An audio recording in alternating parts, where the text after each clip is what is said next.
ayyuhalladzina amanu syahadatu bainikum. Wahai orang-orang beriman, kamu itu apabila idza hadara ahadakumul maut, ketika salah seorang kamu menghadapi kematian, hinal wasiyati, sementara kamu akan berwasiat, gitu ya.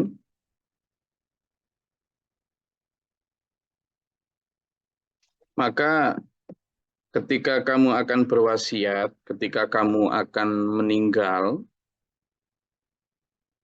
ini kita bahas dulu ya. Loh, Allah itu sudah sedemikian sayang kepada kita. Dengan cara apa? Dengan cara mewanti-wanti. Kalau kamu itu mau mati, kamu itu memang mau mati gitu kan. Seperti yang kemarin dijawab oleh Pak Yayan. Kalau nanti nogodinonya nggak tepat, maka pasti mati. Oh, kalau itu saya percaya 100%. Benar memang. Tanpa tepak nogodino pun orang akan pasti mati. Maksudnya itu begitu. Maksudnya begitu. Itu memang jebakan Batman kata-katanya itu. Maksudnya kita semua ini akan mati. Mau nogodino pasti mati gitu loh. Nah, sesayang itu Allah sama kita untuk prepare, untuk ista'id, untuk benar-benar kita mempersiapkan diri. Misalnya ya. Dan ayat ini juga tentang itu ya. Supaya apa? Kalau ayat ini itu bicara tentang risiko dunia. Bahwa kalau kamu akan mati, kamu akan berwasiat apapun, itu kan. Hinal wasiyatifnani zawa adlim minkum. Au akhara, gitu kan. Au akharani min ghairikum. Jadi ketika kamu akan mati, ketika kamu akan juga berwasiat, maka persiapkan urusan duniamu juga. Apa itu? Bersiaplah dengan berwasiat itu disaksikan oleh dua orang yang adil. Supaya apa? Wasiatmu itu benar-benar berkekuatan hukum. Loh, saat itu belum ada, jangankan orang Arab, orang Eropa belum ngerti tentang prinsip-prinsip hukum perdata ini. Loh, Islam sudah mengajarkan prinsip-prinsip hukum perdata, termasuk bagaimana menuliskan wasiat. Wih, itu loh hebatnya Islam itu. Loh iya, termasuk syarat-syarat saksi loh. Zaman itu loh sudah diatur tentang syarat-syarat saksi. Apa syarat saksi dalam ayat ini? Adil. Adil. Adil itu berarti orang yang sudah dipercaya tidak akan memihak. Tidak akan memihak. Adil itu juga diartikan sebagai orang yang bisa memegang amanah. Bahwa kalau wasiatnya memang berkata A, ya A. Kalau B, ya B. Itu. Di samping berwasiat, Islam juga mewajibkan untuk menulis. Menulis apa? Menulis perjanjian itu. Maka jika kita kiaskan dengan ini, maka wasiat juga sebaiknya ditulis. Gitu loh. Itu penting ya wasiat itu. Kalau berkaitan dengan harta, wasiat itu ada aturannya juga. Tidak boleh lebih dari sepertiga harta.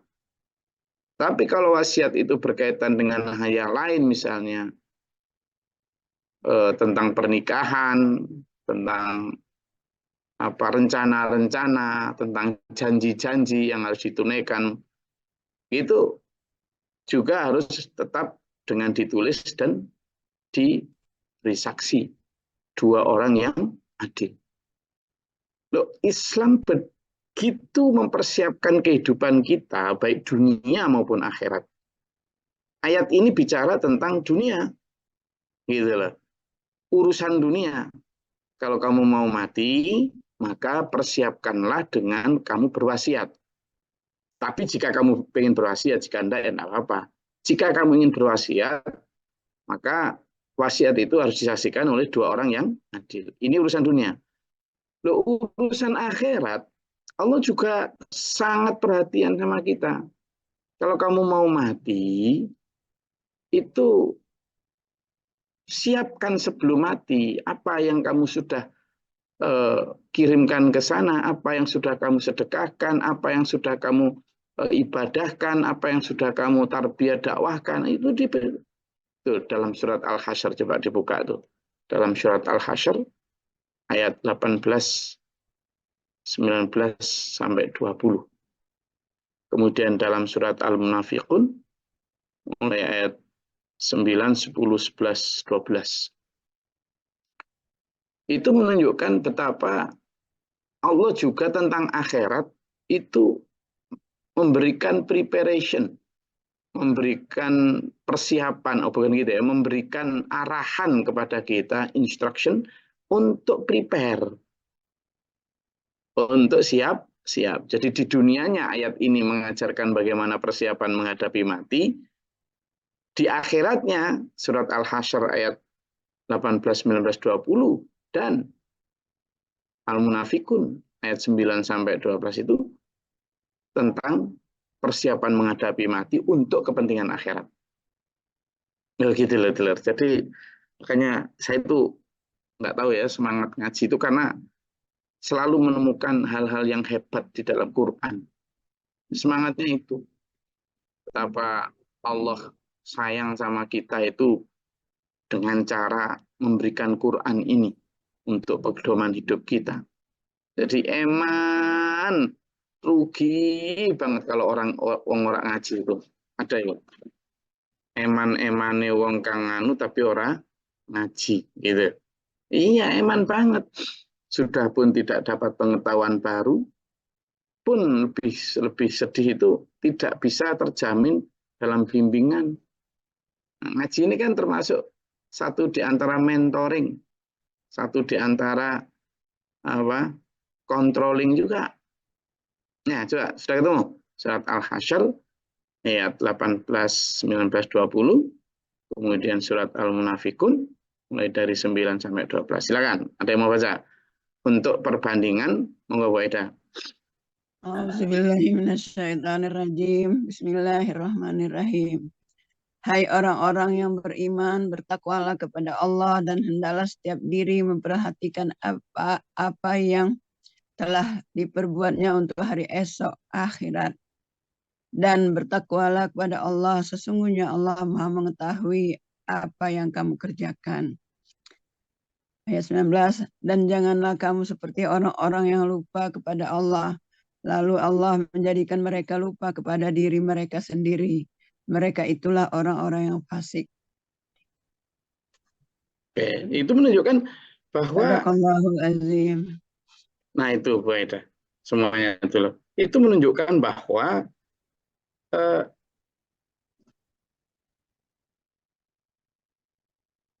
kita itu benar-benar dipersiapkan lihodin di situ ya, kalimatnya lihodin untuk hari esok. Godin itu adalah besok.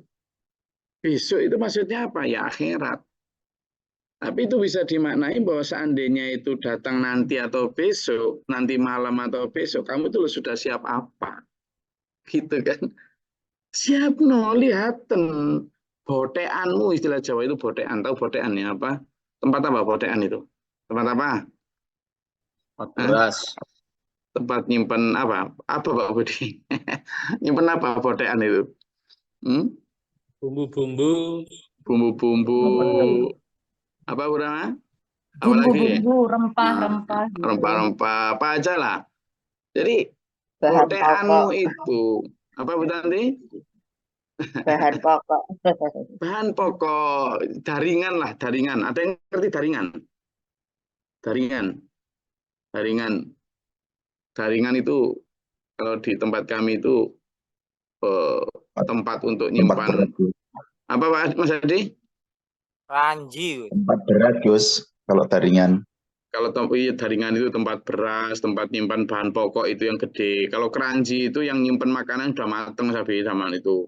Wah, roe keranji tok sing dituju panganan tok. Lho. Waduh, terlempar. Iya, iya. Ya, ini apa? Sama kamu ya. Tetar ya. Kayaknya Pak anuku entek mungkin.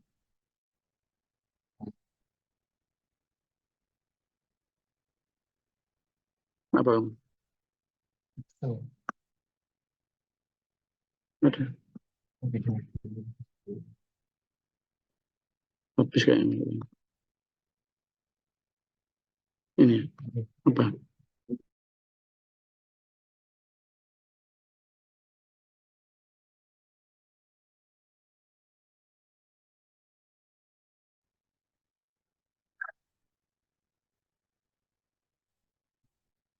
Oke, jadi maaf tadi terlempar. Jadi kalau kita telusuri lebih dalam ya, itu menunjukkan bahwa kita itu sudah begitu dicintai lah sama Allah itu. Dengan cara yang itu tadi, dengan cara bahwa dipersiapkan. Nah, ya. Lalu surat Al-Munafikun, coba dibaca.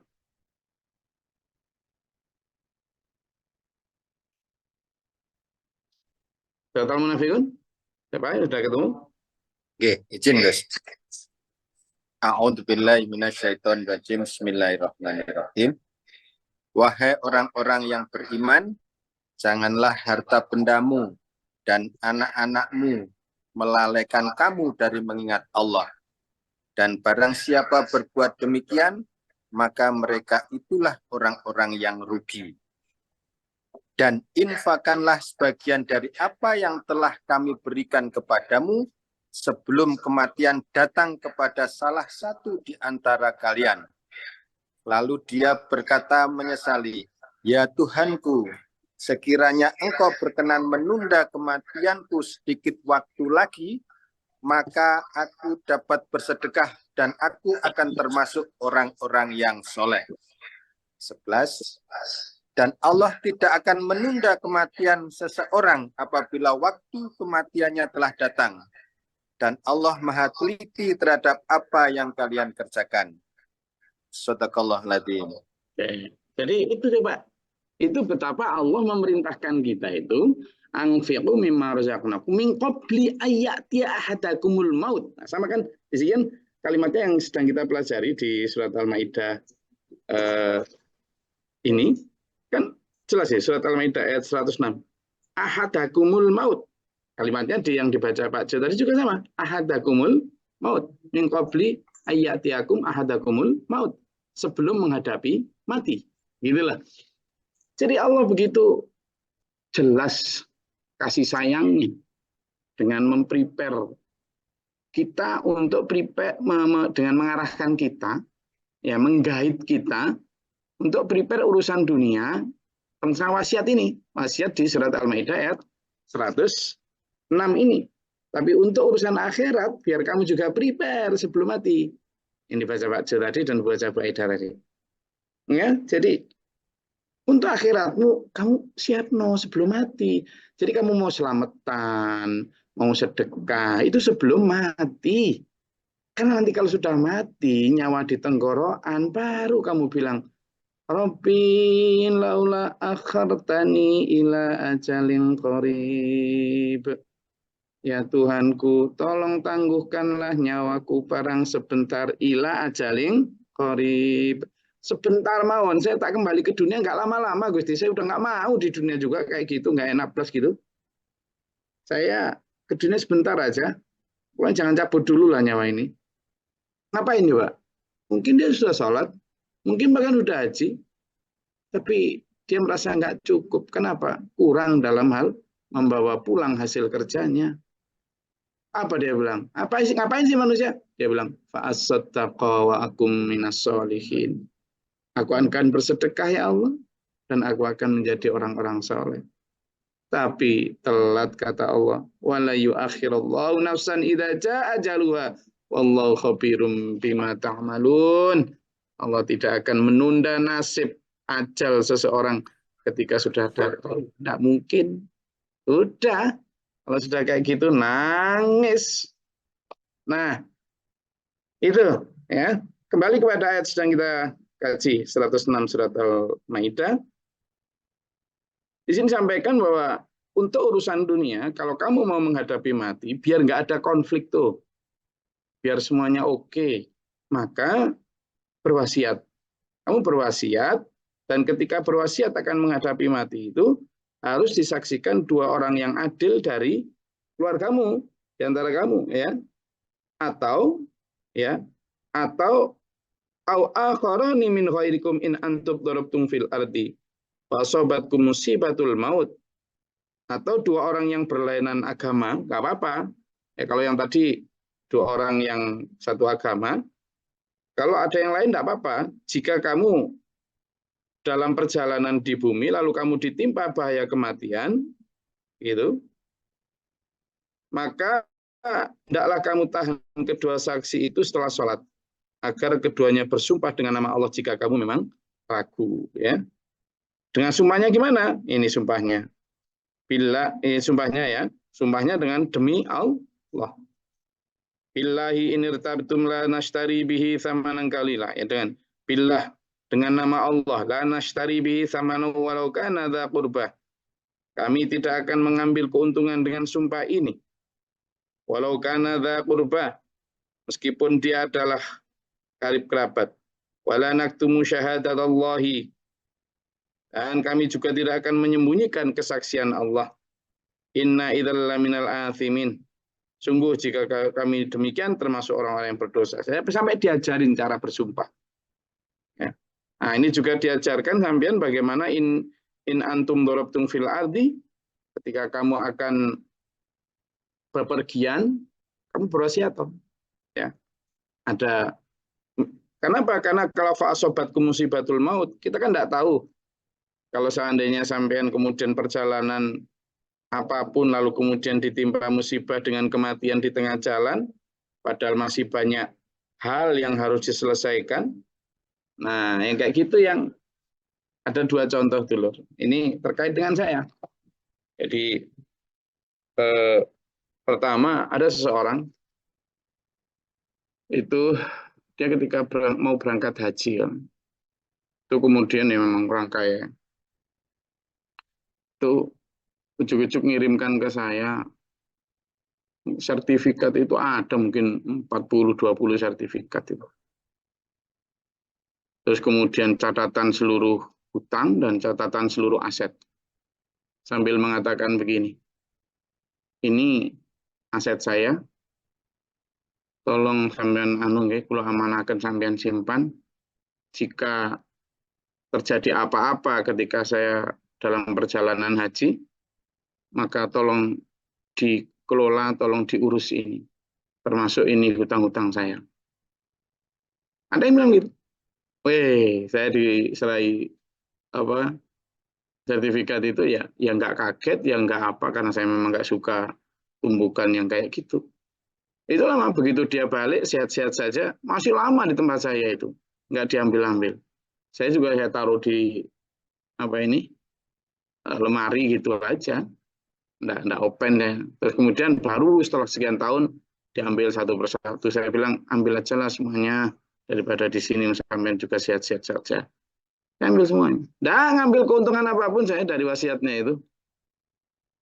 Terus ada lagi satu kejadian. Orang ini justru saya yang ngomong. Orang ini non-muslim. Lalu saya sudah bilang, karena hartanya banyak, tapi saya yakin keluarganya nggak banyak tahu tentang hartanya itu. Lalu saya bilang, sampean itu banyak harta di sana sini. Sampean tunjukkan sama keluargamu. Jangan sampai nanti meninggal keluarga sampean nggak tahu. Kalau kamu punya di sini siapa nanti yang ngurus itu? Enggak lah. Nanti kalau sudah dewasa akan saya beritahu anak saya. Padahal anaknya itu sudah kuliah. Dan istrinya juga nggak tahu. Nggak banyak tahu karena saking kayanya. Nah benar. Tapi dia malah cerita sama saya. Harta saya di sana. Saya lebih banyak tahu tentang posisi-posisi hartanya daripada keluarganya. Karena saking percayanya ke saya, kan sering ngobrol. Lalu ketika benar ujuk-ujuk meninggal itu loh yang dicari saya. Ketika meninggal benar. Ternyata anaknya kan memang juga akrab dengan saya. Datang ke saya. Yang tempat perbelanjaan di sini itu gimana cara ngelolanya. Itu siapa dulu Gus? Gitu tanya dia. Terus yang iya, oh kamu nggak tahu yang aset ayammu yang di sini? Nggak tahu Gus. Kamu nggak tahu apa ayammu punya rekening bank di sini? Nggak tahu. Coba diurus. Malah saya jadinya yang jadi penasihat keuangan. Tapi kalau apa-apa. Ya, oleh barokah Allah nolong mereka. Jadi itu menunjukkan kalau orang tidak prepare sebelumnya. Gitu loh, telur. Maka urusan dunia maupun urusan akhirat harus kita prepare dua-duanya. Urusan dunia di-prepare, urusan akhirat di-prepare. Jangan cuma urusan dunia, itu pun nggak di-prepare. Pokoknya ndelek duit, dinikmati ndelek duit. Ya kalau dinikmati bener, enggak ya. Ndelek duit, gitu. Mangane ya biasa gitu. Kadang nggak sempat saking senengin duit disimpen aja. Mangani ya itu aja, malah tidak pernah ke restoran mewah. Terus untuk apa semen harta? Disedekahkan juga enggak. Itu kan kadang diajak, pernah nonton ke ini. Itu yang sudah tua-tua yang kaya-kaya sampean ini. Enggak pernah. Cuman punya sepatu merek ini. Enggak punya. Lah untuk apa kekayaan sampean itu? Yang enggak disedekahkan artinya juga untuk prepare akhirat. Ya enggak. Diwasiatkan, bikin tulisan wasiat. Ini wasiat. Kalau nanti aku meninggal sewaktu-waktu, hartaku berikan kepada ini. Sampean. Tapi ya, on the bottom line, di atas semua itu ya, itu di bawah semua itu, sebagai dasar semua itu. Kalau saya mending daripada repot-repot wasiat, ya toh, ya mending diselesaikan semua sekarang, tanpa wasiat. Wes, nanti dilaksanakan aja. Kecuali kalau ada hal-hal yang memang tidak bisa dilakukan sekarang. Tapi ya saya lakukan aja sekarang. Yang mau saman bawa pulang ke akhirat sanggup mana, bawa aja sekalian. Yang mau saman berikan anak saman mana, ya berikan aja sekarang. Sudah. Tapi jangan diberikan anak semua, lah saman tidak punya apa-apa di akhirat gimana? Gitu. Itu tentang harta. Demikian pula tentang hal-hal urusan di lain harta. Selesaikan sebelum semuanya. Kamu nggak usah berwasiat gini, nak, kalau aku nanti mati, tolong mintakan maaf sama si A, si B, si C. Nggak usah. Ya sekarang aja ketika hidup minta maaf sendiri. Gitu. Ya. Tolong nanya janji saya kalau saya mati tunaikan yang ini. Nggak usah, sekarang aja ditunaikan. Itu lebih baik. Oke. Selesai itu. Monggo kalau ada yang mau disampaikan. Izin, Gus. Assalamualaikum warahmatullahi wabarakatuh. Warahmatullahi wabarakatuh. Di tempat kita ini kan ada namanya itu Tunggu Tubang, Gus. Tunggu Tubang itu, Ya, Tunggu Tubang ya, Tunggu Tubang. Tubang itu adalah anak perempuan tertua dari saudara-saudara itu tadi. Nah, kan di Tunggu Tubang itu harta itu ada rumah, ada sawah, ada kebun untuk si anak yang Tunggu Tubang itu tadi.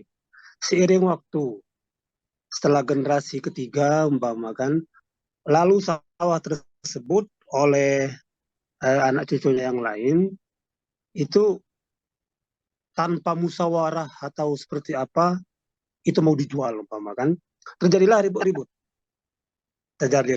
Terjadi umpama pecah kongsi antara keluarga satu dengan keluarga yang lain. Nah, lalu apakah wasiat yang disampaikan oleh orang yang pertama, orang tuanya tadi itu menyalahi orang yang generasi ketiga itu menyalahi, atau memang seperti apa, Gus? Ya siapa yang salah maksudnya, Gus? Nah, itu. Mas, coba diulang Mas Ari. Jadi ada Tunggu Tubang ya, bahwa memang nanti yang dapat itu adalah orang yang menjaga di rumah wasiat itu. Terus. Nah, seiring waktu setelah generasi ketiga, nah harta itu tadi, harta peninggalan bapaknya tadi itu diwaris. Nah, diwaris. Nah, diwaris. Kemudian banyak ya, umpamakan ada yang nggak setuju, ada yang setuju. Lalu ribut umpamakan, nggak saling sapa lagi, pecah apa namanya family. Nah, jadi maksudnya itu apakah itu siapa yang salah maksudnya itu kan? atau memang dari wasiat itu tadi itu gimana itu Gus? Maksudnya, Oke, nah ya. itu. Jadi pertama gini, ini tanpa saya melihat apakah ini kasus di Oku Selatan ini atau di tempat lain, saya memandang secara umum ya. Saya disclaimer dulu bahwa ini saya memandang secara umum. Pertama, harus dibedakan antara hukum adat sama hukum agama. Hukum adat memang macam-macam ya. Hukum adat itu sama dengan tunggu tubang kalau kayak di tempat Jawa sini itu wong sing dingengeri gitu ya. Wong sing dingengeri biasanya yang dapat banyak. Tak peduli perempuan maupun laki. Jadi sing dingengeri wong tua yang diikuti orang tua itu yang bertanggung jawab untuk menjaga merawat orang tua ketika tua itu nanti biasanya selain dapat bagian yang sama dengan yang lain juga dapat tambahan berupa rumah wasiat itu. Biasanya begitu. Nah itu biasanya adat di mana beda-beda tapi beda dikit lah. Nah, kalau di Oku Selatan itu ada tunggu tubang itu. Nah biasanya ini pertama, kalau Islam beda. Itu tadi hukum adat. Kalau Islam sudah jelas. Bicara tentang hukum waris ada bagian masing-masing. Tidak mengenal itu. Yang dingengeri atau apa, tidak mengenal itu. Jadi kamu mau yang merawat atau yang tidak, itu nanti hitungannya adalah adat sendiri, tapi tidak kemudian diambilkan dari waris. Jadi gini, diambilkan dari waris pun bisa ketika dianggap itu sebagai hutang. Maka ketika kemudian ada konflik, ya, karena wasiat tidak dijalankan, sebenarnya hukum adat itu bukan termasuk wasiat ya, itu sebuah aturan yang memang sudah dijalankan bahkan tanpa diwasiatkan pun harus diikuti oleh masyarakat adat situ. Nah, ketika terjadi konflik, maka mau dilihat dari sisi mana nih? Kalau mau dilihat dari sisi adat, tentu yang menjual segala macam ini salah kalau dari sisi adat. Tapi kalau dari sisi hukum Islam, apakah dia salah atau enggak, dilihat dulu. Apakah dijual itu untuk dirinya sendiri, ataukah dijual untuk kemudian dibagi menurut syariat Islam. Kalau ternyata dijual dan dibagi menurut syariat Islam, ya secara hukum Islam dia tidak salah, benar malahan. Gitu. Tapi secara adat dia keliru. Kenapa? Karena adatnya mengatakan bahwa itu nggak boleh dijual. Karena itu termasuk tunggu tubang. Kan gitu.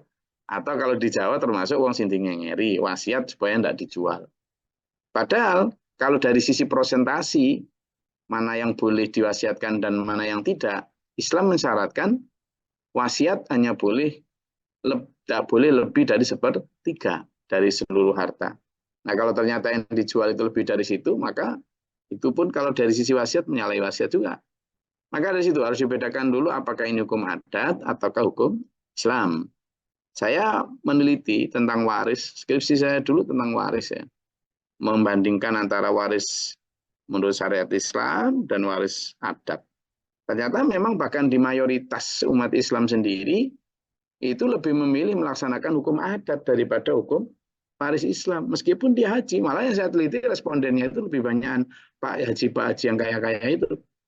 Ada yang mewariskan hartanya seluruhnya kepada anak angkatnya. Yang sebenarnya dalam hukum waris Islam tidak ada bagian. Malah saudaranya misalnya atau bapaknya atau apa yang harusnya dapat waris malah nggak dapat. Demikian pula tentang wasiat. Sama, itu ternyata praktik dari di Indonesia ini tidak hanya dalam hal waris apapun, terutama dalam hal waris masih lebih banyak mengikuti hukum adat. Iya betul, hukum yang berlaku di masyarakat. Nah, kalau sudah kayak gitu maka apakah bersalah? Ya kalau dari sisi hukum adat dia bersalah. Tapi kalau dari sisi hukum Islam, dilihat dulu apakah dijual itu untuk dibagi kepada ahli waris yang bersangkutan sesuai dengan porsi masing-masing, ataukah diambil sendiri. Kalau diambil sendiri salah. Tapi kalau dibagi sesuai porsi yang disyariatkan Islam dan itu memang sudah memenuhi syarat sebagai harta waris, ya benar. Gitu Pak Syari. Ada lagi?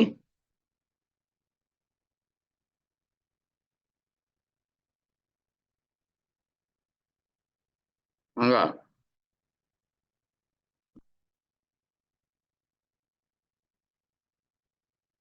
Kok sepi? Jadi kalau saya boleh sampaikan di sini sebelum kita akhiri bersama, jadi betapa terutama ya dalam hal urusan harta. Di sini wasiat ini tidak hanya urusan harta ya. Karena kalau dalam perjalanan sampean misalnya itu selalu komunikasikanlah apapun terutama dengan keluarga, ya. Komunikasikanlah. Sampean itu punya apa? Saya pernah bikin quote ya tentang hutang misalnya. Sampean punya hutang, sampaikan ke keluarga. Supaya apa? Tidak jadi beban sampean di kuburan nanti. Misalnya kan gini, ada suami yang punya hutang, takut bicara karena nanti jadi tukaran sama istri. Ada istri punya hutang, takut bicara karena gini, dan sebagainya. Jadi ini ada dua kasus ya. Pertama kasus tentang tanah. Saya barusan beli tanah. Ini baru 1 bulan ini. Beli tanah sebenarnya untuk makam yayasan. Tambahan lagi, kan sudah ada sekarang ini ada satu lagi yang lebar luas gitu ya. Nah, tanah ini harganya ratusan juta. Alhamdulillah sudah saya lunasi. Dan saya juga sudah tanya ke desa, ternyata status tanah itu dan sebagainya, untuk makam pondok sebenarnya, untuk makam pondok. Karena makam pondok sekarang sudah full. Dan sebenarnya saya sudah beli lagi, sekitar 1-2 tahun yang lalu, tapi di dalam, tidak dapat akses jalan gitu loh. Nah ini yang dapat akses jalan. Sudah seluruh ahli waris sesuai catatan desa itu sudah tanda tangan semua. Lalu desa juga sudah memberikan legalitas bahwa itu memang ahli warisnya itu di buku catatan desa. Habis itu kita bawa ke notaris. Setelah dinotaris semua ahli waris sudah tanda tangan, persyaratan sudah dipenuhi, sudah. Kemudian sepekan kemudian sudah diukur tanah itu. Sudah BPN sudah datang, senang saya sudah. Akhirnya pondok punya tagih tambahan untuk tanah makam. Nah, kemudian setelah itu 1 pekan setelah pengukuran, saya pikir ya sudah 1 bulan lah biasanya gitu kan, kemudian keluar sertifikat, paling lama 6 bulan. 1 minggu kemudian ada WA dari BPN, ternyata tanah itu sudah disertifikatkan atas nama orang, taruhlah si R gitu. Waduh, ya ribet. Kemudian kita kembali ke si ahli waris ini, ternyata ahli waris ini desa pun kelabakan karena di catatan desa belum dicatat itu. Nah ternyata misalnya taruhlah yang punya tanah itu kan sudah mbah-mbahnya dulu ya di catatan desa, misalnya taruhlah si I gitu ya, si Il gitu misalnya. Nah itu ternyata di bawahnya itu sudah tidak ada, anak-anaknya itu tidak tahu kalau itu sudah dinamakan itu. Akhirnya nggak jadi, gitu loh. Akhirnya saya daripada masuk di dalam konflik keluarga mereka, si Rois ini siapa sih, ini segala macam itu, ya saya nggak, akhirnya mundur. Padahal kecewa banget saya sebenarnya. Ya bukan salah mereka, tapi salah administrasi, salah ini dan sebagainya. Itu karena wasiat tidak dijalankan, karena hukum waris tidak dijalankan sesuai dengan prinsip-prinsip Islam. Gitu. Nah itu satu. Terus contoh kasus kedua tentang hutang nih. Itu juga ada orang yang kemarin dari Jawa Timur, daerah selatan sana. Saya dengar kabar katanya sedang dibeli hutang. Suaminya yang dibeli hutang.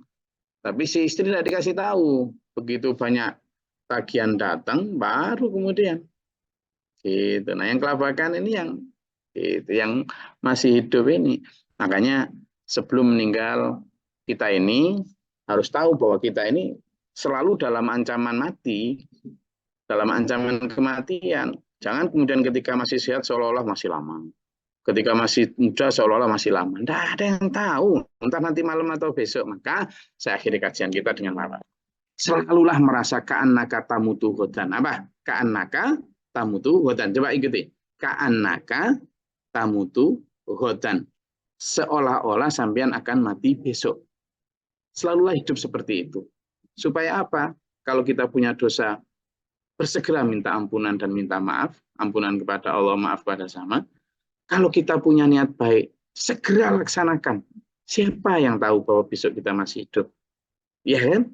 Demikian pula dalam hal tanggungan-tanggungan tadi. Segera wasiatkan, segera sampaikan.